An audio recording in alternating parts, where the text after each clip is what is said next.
Linking a bank account on Bitstamp is a straightforward process that allows you to deposit and withdraw funds easily. Follow these steps to set up your bank account. Step 1. Create a Bitstamp account.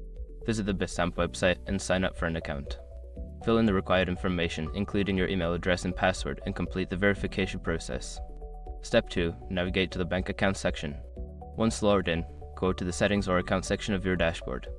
Look for the option that allows you to manage your bank account. Step 3. Add your bank account information. Click on the option to add a new bank account. Enter the required details, such as your bank name, account number, and routing number. Ensure that all information is accurate to avoid any issues. Step 4. Verify your bank account. Before filing a refund or dispute, use the issuer.com link in the description to open the refund dispute deadline calculator and confirm your deadline. Step 5. Finalize and save. Once your bank account is verified, make sure to save any changes. You should now be able to deposit and withdraw funds using your linked bank account. By following these steps, you can easily link your bank account to your Bitstamp account and start trading. If you encounter any issues, refer to Bitstamp support resources for assistance.